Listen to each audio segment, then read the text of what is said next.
Confidence is key. Confidence is key. Wow. Okay.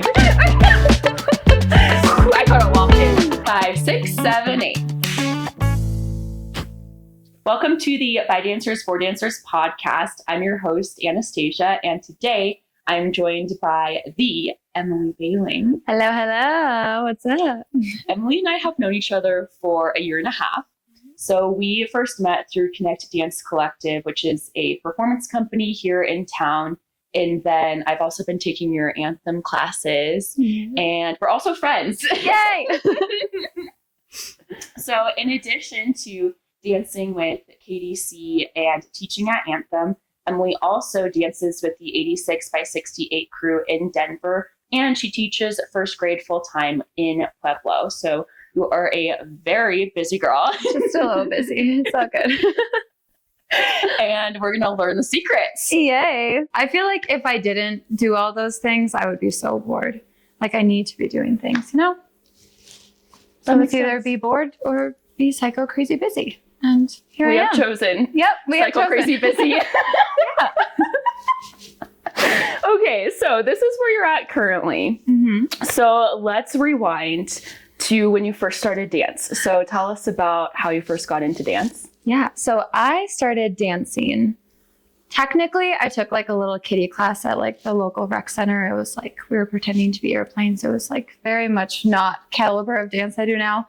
So I think that kind of got me into thinking about doing dance, but I didn't actually start it until my 8th grade year. Okay. So my high school, technically middle school attached, like high school, middle school were together. The high school was having like a cutie little kiddie clinic with the dance team. Okay. And I wanted to do it so badly, but I was like, I'm going to be the only 8th grader with all these little children. And I don't know how that's going to like look. Like I'm just going to be tall and all these little kiddos are going to be next to me. I'm like, hey, what's up?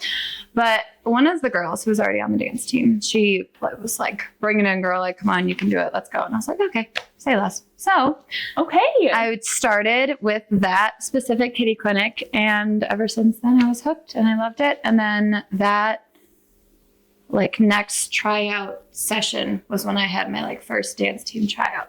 And yeah. All right. Yeah. So then did you dance all through high school? Yes. Yep. So we had dance teams. So we did hip hop and pom and jazz. And then we had like a competitive team and a non-competitive team. So I had to like try out for both each year. Okay. And then did you do both each year? Yes. Fun. It was a great time. Yeah. And then out of the styles, which one spoke to you the most? Oh gosh. Okay. At the time, I feel like we started pom later. So we started it my like junior year, I want to say. So it wasn't like super prominent in my dance repertoire. Okay. And between jazz and hip hop, I definitely like jazz better. Hence why I teach contemporary right now. So it kind of all goes together. But yeah. Love it. Mm-hmm. And then, so dance through high school. Mm-hmm. And then tell us about your transition into college. What college did you go to? I went to UW, Oshkosh, University of Wisconsin. Oshkosh, I'm from Wisconsin. Go figure. And I originally had actually tried out for St. Cloud State in Minnesota. Okay. And I was like one person away from being selected, but I didn't get selected for that. But it worked out because I love Oshkosh and like would not trade that experience for the world. So it ended up being great. But I applied to Oshkosh and then I made it. And then I had to try out for that dance team. And I was a little nervous because I was accepted to the school and then I had to try out. So like if I wouldn't have made it, I would have basically been going to school without dance team. And I would have been really sad about that. So I'm very happy that I made it. Yeah, very happy I made it. But yeah, I like met with some of the dance team girls when I toured the campus before and like just kind of get the lowdown. But yeah, I loved it and I tried out and yeah, it was great. Wonderful. Yeah. So with the college application process, did you have to commit to the college before dance team tryouts even happened? Mm-hmm. That's a big risk. Yeah, hence why I was terrified. Just a little bit. Yeah, but for St. Cloud, it was different though, because they had their tryouts in the summer, like before I had to actually commit, which honestly worked out because if I would have committed to St. Cloud and not made it, I would have been sad. But Yes. The cards were in my favor. It all worked out. It all worked out. Yeah. And what was the audition process like to get on the college dance team? They had a week-long clinic, so it was like a few hours every single day. We just did technique, and then we had to learn different combos, and then we had to learn different combos that we actually performed for the tryout.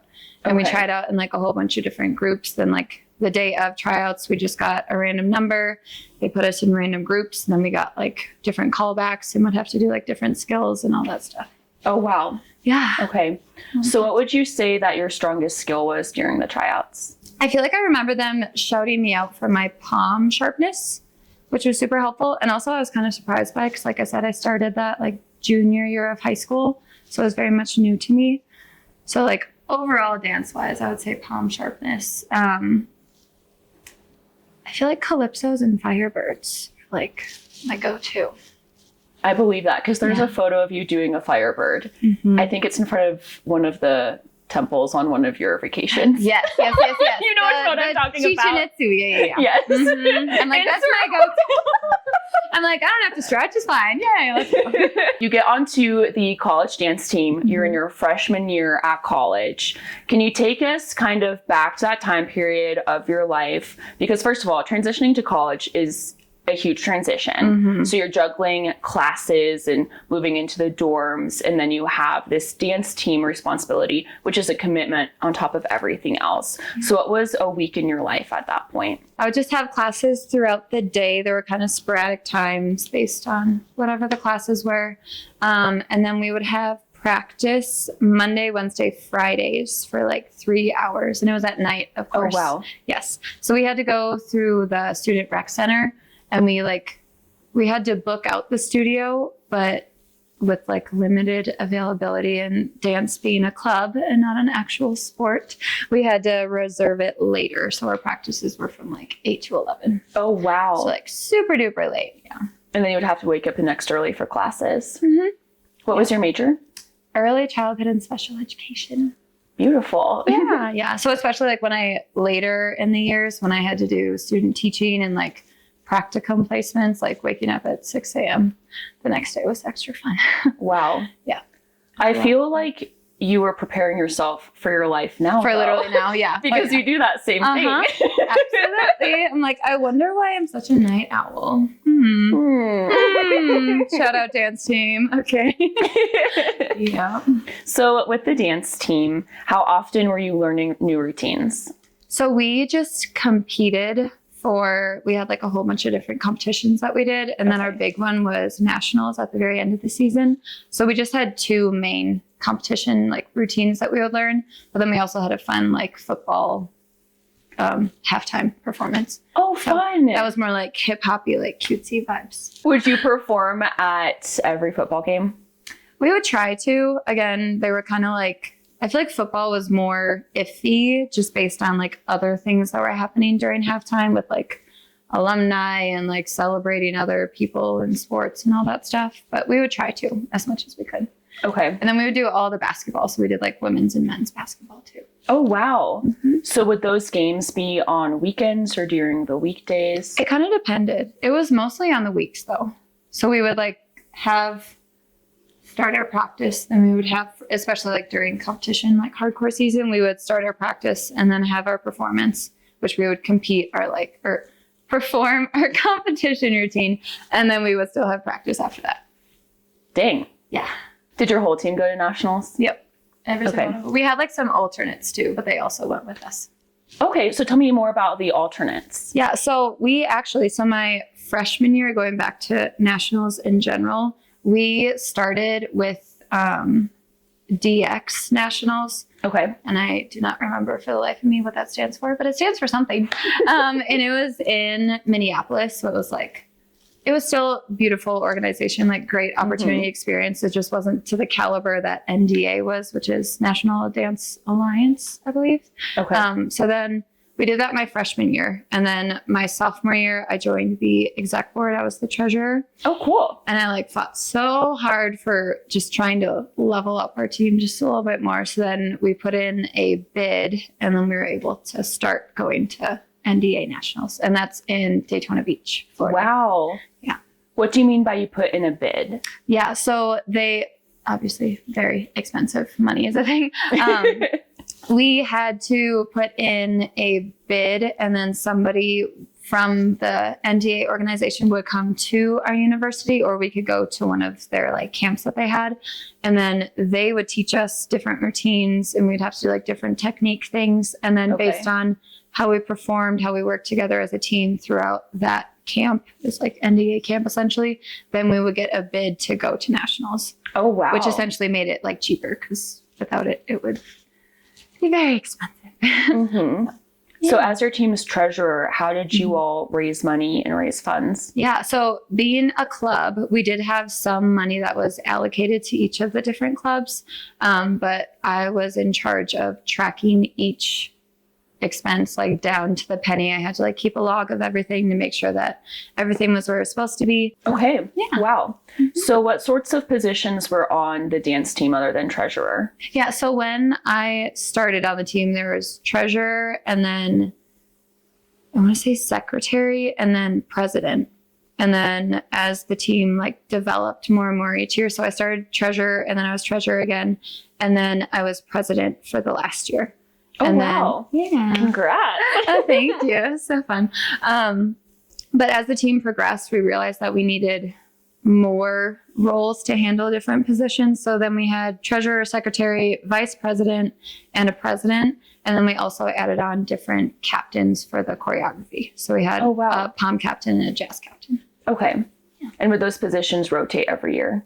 Yeah, so we would like have a vote every single year for exec board positions, and then it would be based on the girls from that team from that year, so that like everybody knew who everybody was and like how they worked dynamically wise and everything. If someone were in high school and they wanted to do a college dance team, what are some things they can be doing their junior and senior year of high school to set themselves up for success? Yeah, I feel like now there's so many more opportunities and ways to prepare yourself, which I love. So great. I know they have a bunch of different combines, like high school, college prep combines that high schoolers can attend. So they have like different technique classes that you can go to, like learning different combinations to like get you in the headspace of that collegiate level. Okay. So definitely would recommend those. Also just training on your own by yourself, like looking up random like YouTube videos, or like training your muscles, training your core, like making sure that you practice every single day to make sure that you're keeping those skills up. And then if it's available to you, obviously taking classes is always a great thing, just so you can get in that class studio space as well. So senior year of college, you are doing student teaching. And then, you know, seniors in college, that's the time where we kind of start freaking out about what we're doing with our lives because we have to enter the real world. Dun, dun, dun. So how did you decide where you wanted to go after college? So I actually, with my major, I was a double major. So I actually had a super senior year. So I had my fourth year, and then I had student teaching as well. So I had like that extra year, but with like clubs and how they worked out, whatever, I couldn't be on the dance team my fifth year, but I was still like helping with the team and like helping run tryouts and like helping with choreography and all the things. And then with teaching, I didn't know where I wanted to go. Like after that post-graduation, I just knew that I didn't want to stay in Wisconsin. And one of my other friends, she lived in California. She did a different program. It's called AmeriCorps. But under that is a program called Teach for America. And for me, it was like kind of a special circumstance because it's typically for people who don't go to college for teaching and like want to try it for a few years. And then they're like, all right, I'm out after 2 years. But myself, however, I was like, ooh, this could be fun because you get an extra grant because you're working with Title I, like lower income type communities. So I just looked in a whole bunch of different type of programs like Teach for America, and I settled on Teach for America.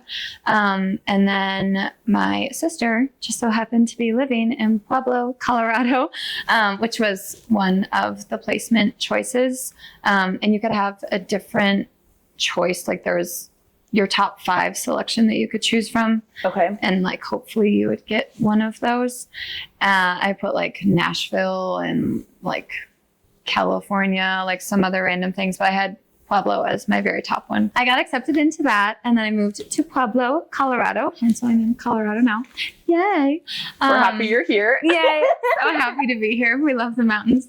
But I actually took a little hiatus from dancing, so I didn't dance for the first few years that I had moved to Pueblo, and I felt very sad about that. I would take like a few random classes in Denver because Pueblo didn't really have like the dance adult community. There's a whole bunch of different studios, but not like specifically adult dance. So I was like, oh, I kind of miss this. It's sad. And then there was a lady that worked at my school, and she was like, hey, my friend is the owner of a dance studio and is looking for a dance teacher. And I was like, interesting. So I reached out to her, and I ended up getting that job. So that's like how I got back into the teaching life.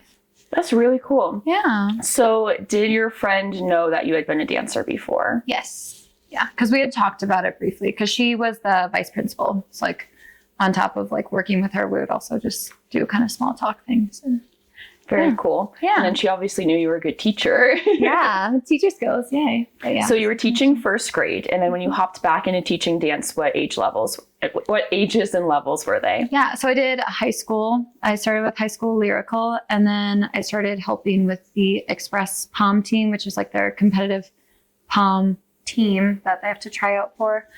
And then I got into technique, and then I also helped with some tap classes, which I have never done tap in my whole entire life. I didn't know you tapped. I don't. I really don't. But nobody else, with like how the schedule worked out, nobody else could do it. So I was also learning with the students. It was great, but I just had to like teacher. Yeah, exactly. I just had to like write down the choreography and like the steps and formations and all the things. But okay. Yeah. You did it. I did it. And then I didn't do it again. That was it. Yeah. I have had to teach I've gotten to teach some mindset. Hello. Some classes where I was not as comfortable with that style or that age of dance. And I was like, well, here we go. Yeah, we're going to do it. With teaching in the school system and then teaching with dance, what similarities are there? Teaching first graders compared to teaching high schoolers. Obviously, there's very large age gap difference. I feel like just keeping them engaged and like not super bored, and actually making sure they enjoy their time and enjoy what they're doing. Because I also want to make sure their love of dance is still there at the end of the day. But then also, since they are high schoolers, I can like obviously raise that caliber a little bit to make sure they are being challenged and they're not like, oh my gosh, I'm so bored. Like, what's happening? So I feel like, yeah, just making sure they're engaged and like staying focused is a big thing. And then also differentiation. So when I started working with middle schoolers and then with technique, especially, there's like wide range of different levels. And obviously I want to make sure that they're getting the most out of the class that they specifically can get. So just like working in different ways to differentiate, whether it's like, oh, we're going to do some turns now. Like you can do a single pirouette, but I want you to try for a triple or even a quad, like just to make sure that they're getting out of it what they want while being in a safe space. And then like, especially with first grade teaching, like teaching kids how to read, if some of them can't read quite yet, like giving them the skills. It sounds like you're kind of adapting your teaching style to the individual needs of the students within the larger group. Yes, you got it. Very okay, cool. Teacher. Yes, ma'am. Ooh. Teachers. Hey. And then you mentioned keeping their focus. What are some of your tricks to keep students focused in class? I feel like just making sure I don't go over the same thing again and again and again. Because even like when I take classes, like, yes, I want to review the choreography that's being taught, but if we stick to that specific like 8 count, it gets super boring. And then you're like, okay, like, come on, like, speed it up. Let's move along kind of thing. So just also like tracking the room to make sure everybody is comfy enough to where they should be, but like still challenging them. Between instructing, choreographing, and performing, which has been your favorite?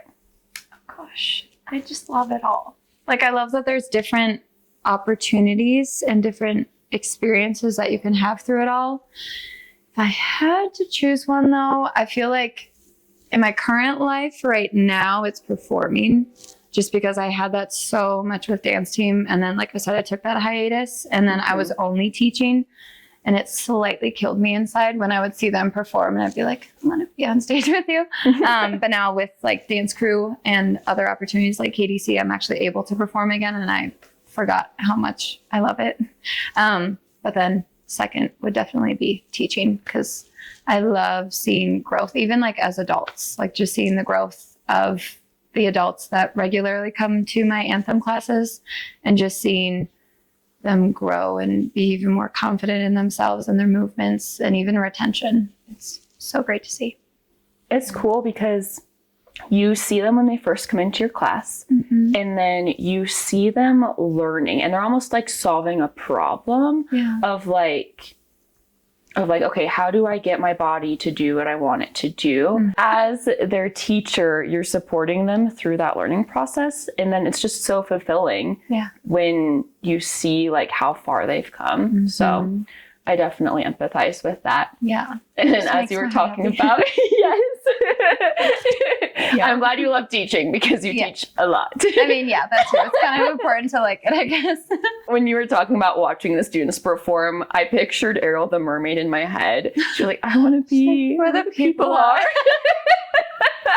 And you actually, I found the people. I found the people. And you get to also still teach, which is cool. Yeah. I'm genuinely so curious of how you balance it all and do everything, because I'm also a very busy person. I know we connect on that.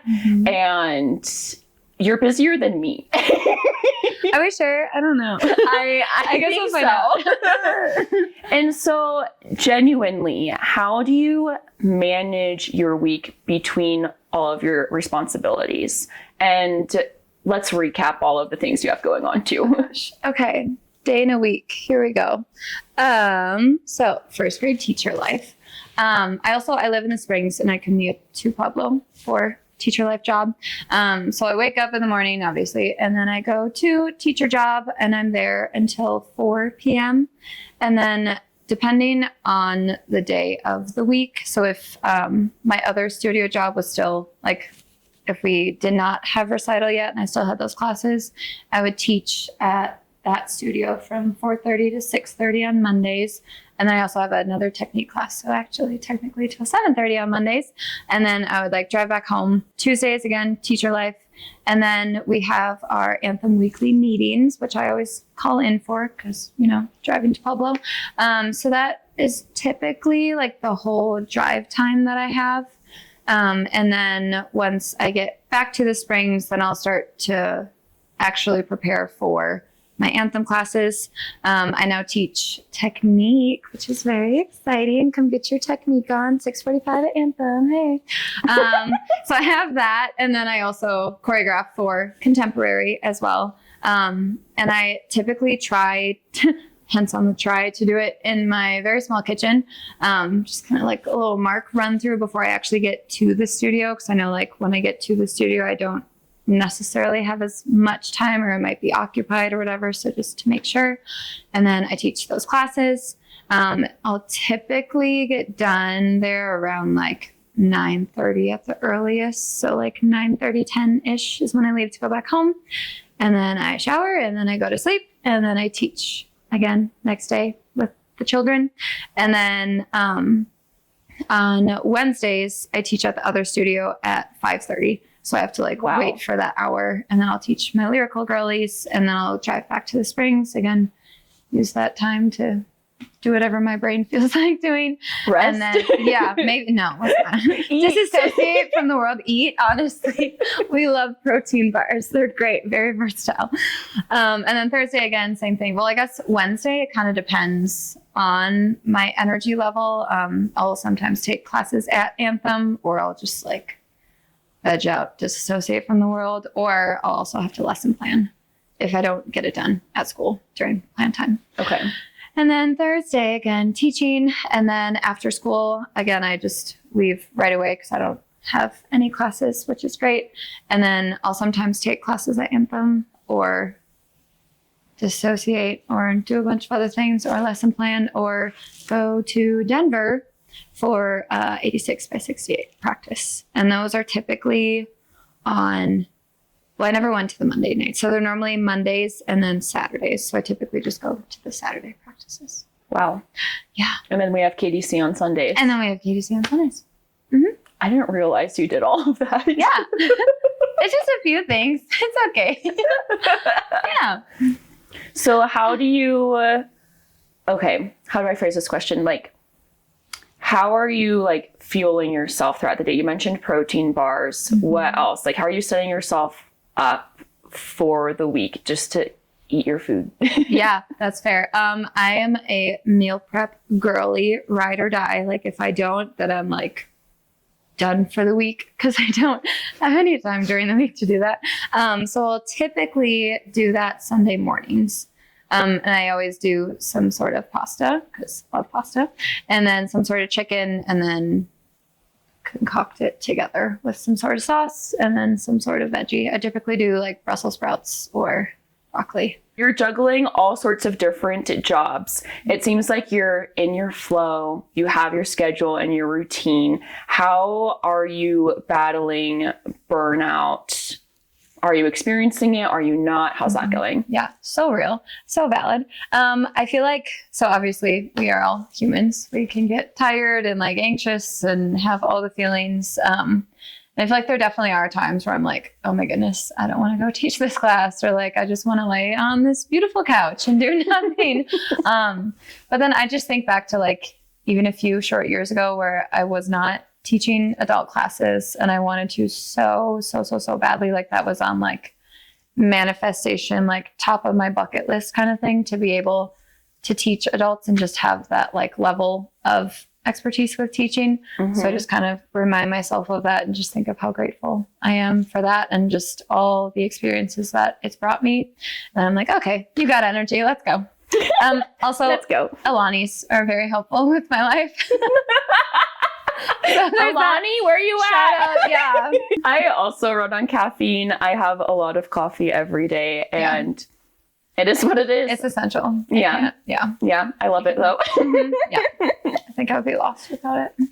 There's a quote, and I'm going to butcher the quote. This is not word for word, but it was along the lines of, how blessed are you to be tired by the job you prayed for? Mm-hmm. And as you were talking, that came to mind because I was like, oh, like you are viewing it as a blessing, and it's hard work and it's not easy, but you love it. And not everyone is getting to do what you get to do. You're working in your fields, multiple fields.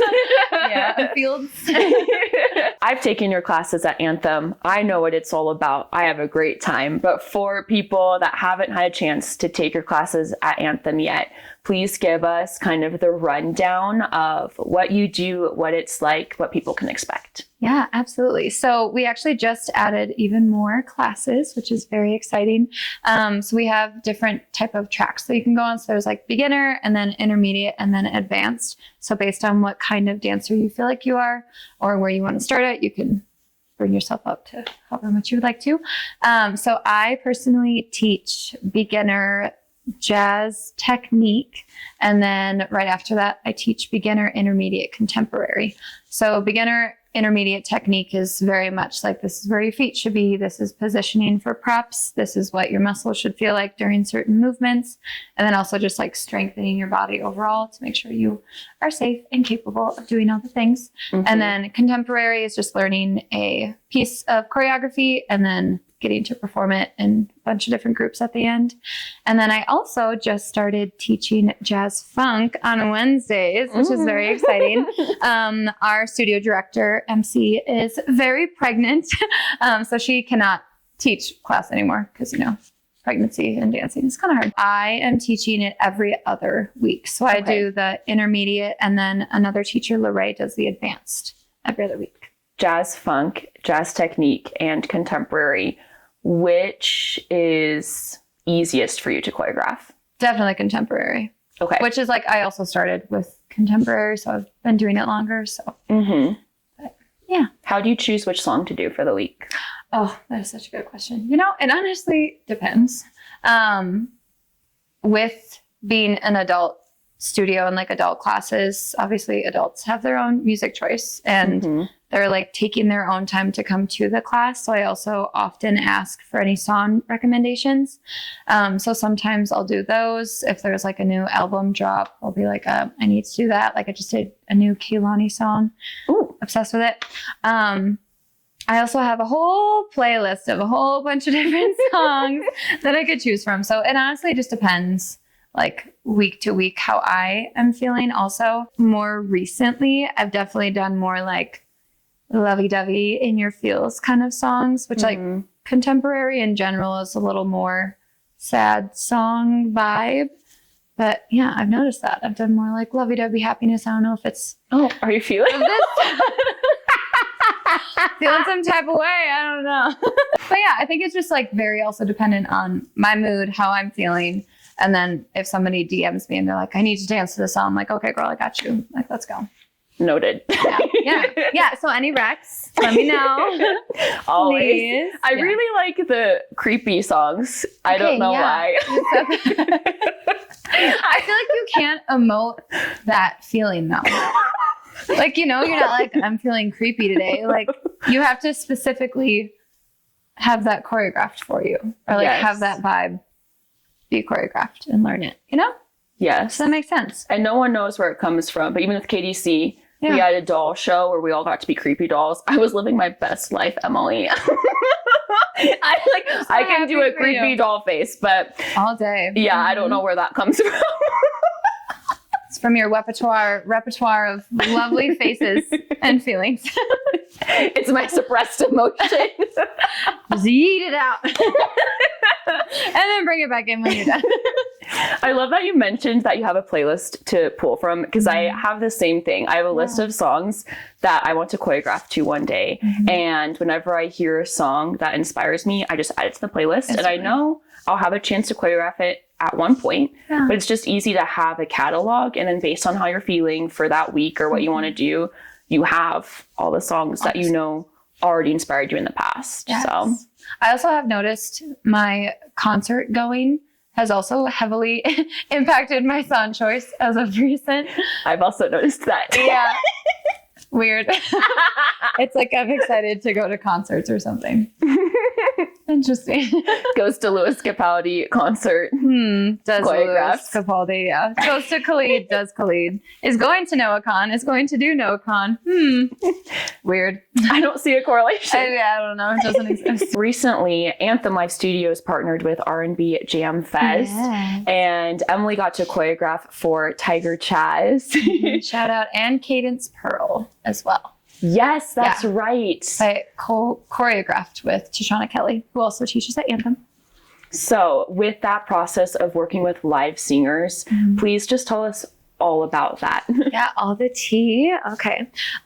So in general, I feel like choreography process, it's the same, but it's a little different because you have to think about the artist and first of all, like what their comfortable level is with dance in general. So I like had a little meeting with artists before we even got into any of the choreo, just to make sure that whatever I do make, she will be confident on the stage and she can rock it knowing that like she's putting on her best performance. And then also with that, dancers as well. The lovely Anastasia also performs. Yay. There's a whole tryout process for that as well, as you know. And then different dancers were selected for different artists, which is very exciting as well, just to like get the Anthem name out there in general. And then just making sure the dancers also feel comfy, confident, and supported because they're also performing on said stage. And obviously at the end of the day, each individual dancer is performing and it's their performance. So I want to make sure they, again, feel comfy, confident, like are going to rock the stage. So then with that in mind, and then also the level of the artist, just making sure it all comes together. And whenever movements I do choreograph, that they make sense. If the artist is only able to do it partially, like do an arm instead of like fully going to the floor with an arm kind of thing. Yeah, there's a lot of trial and error for sure.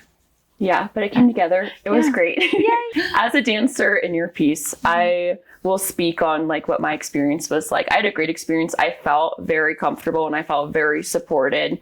It was my first time backup dancing to a live singer, which was a new experience for me. Yay. And the way that you handled the room and prepared us. It was great on my end. So, and then in terms of the audition process, it was a longer audition because I remember I took off of work early and I think it was 3 hours. Yeah, you were there for a minute. Yes. But I wanted you played. You did so good. Thank you. Yeah. But the process was all the choreographers had slots of times. I know that yours was first. And so I was most energized for yours because I was fresh. Let's go. For each choreographer, you gave us a segment of choreography and then we performed it in groups and you all recorded us. And then we had the opportunity to do it a couple times and then the time was done. Next choreographer comes in. So by the end of the audition, we're learning like our 5th piece of choreography. It was a lot. Yes. But it was really cool to see how each choreographer ended up with their group of people and everything just fit. It all just clicked. Yeah, it all just came together so beautifully. Yeah. Yeah. So shout out to you for having the stamina to do that. And I was recording and I was like, wow, I'm so happy I'm not doing this with you. You did great. I was like, I should have brought a snack.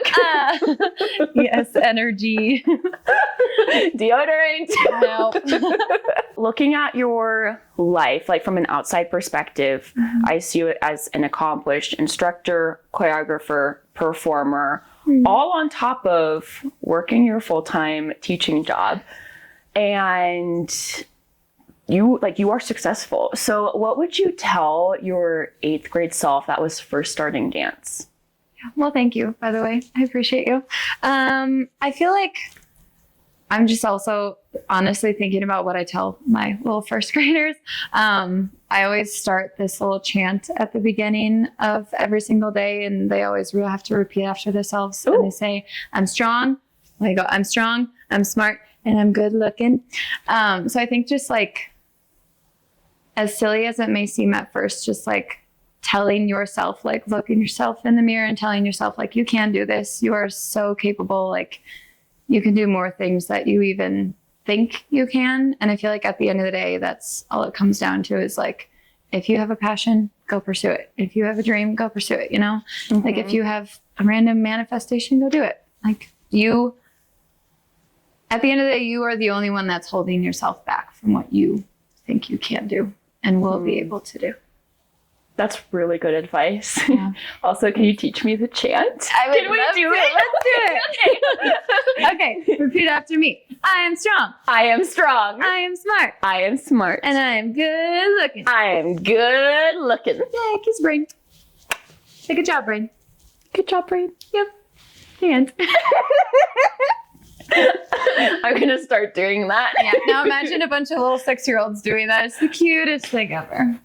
I agree with you that you have to create your own opportunities. A lot of my career has been putting myself out there and being a self-starter and having an idea and being like, okay, let's do the Hello. Let's start a podcast.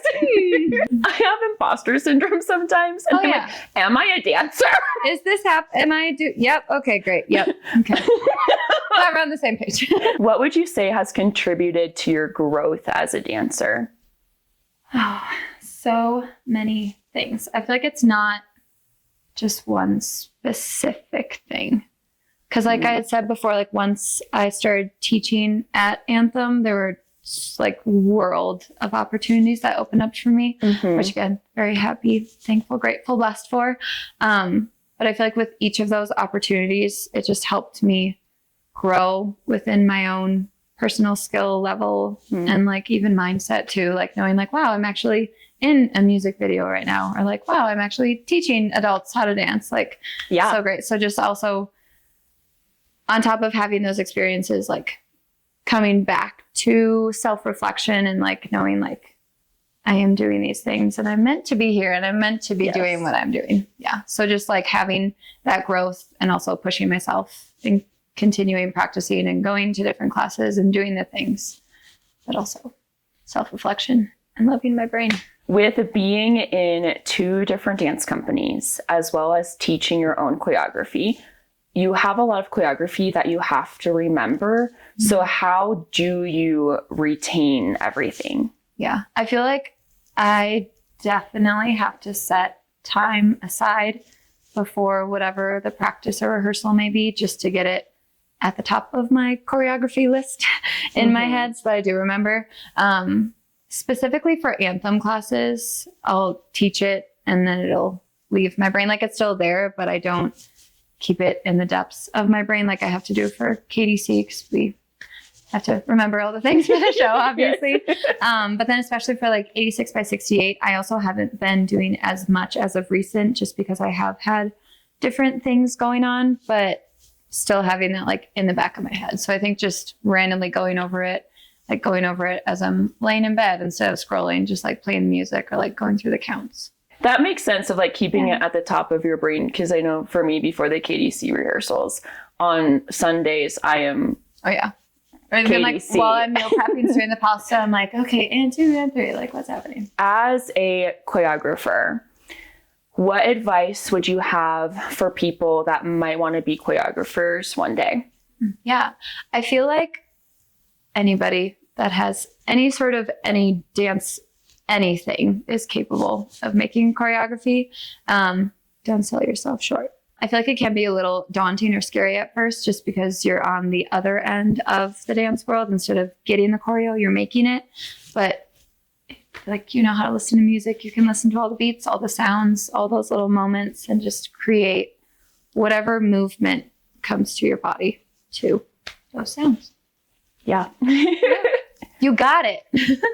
When I was in improv classes, they really pushed that there's not a wrong choice. There's just choices. And then whatever choice you make, you just have to be confident in what you choose to do. Yes, confidence for sure. Confidence is key. Confidence is key. Once you start to find your voice in choreography, people can tell you choreographed something. Like, you kind of find your voice in something. Absolutely. I've noticed that sometimes, like in some of the competition videos I see, because I know some of the teachers and their styles, I can see a dance and like, I'm 90% sure this one teacher choreographed it, because you can just tell, like, they have their style and you have your movement. When you're doing choreography or improv, what is your go-to dance move?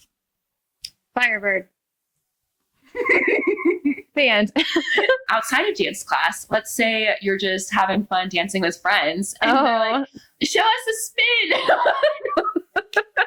and you're like, it's not a spin. It's a pirouette, okay?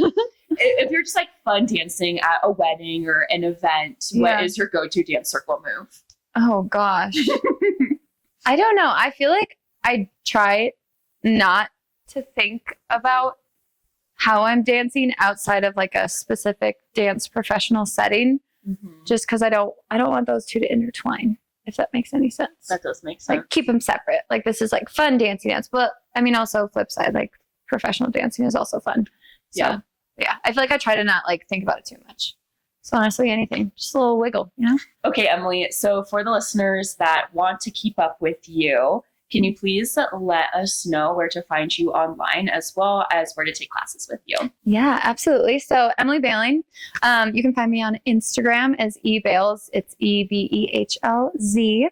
And then you can also find the Anthem classes that I teach on Instagram as well. You can just look up Anthem Live Studios. And then we also have our website linked on their account as well. But yeah, come dance with me. Her classes are great. Yay. You could dance with both of us. Yeah.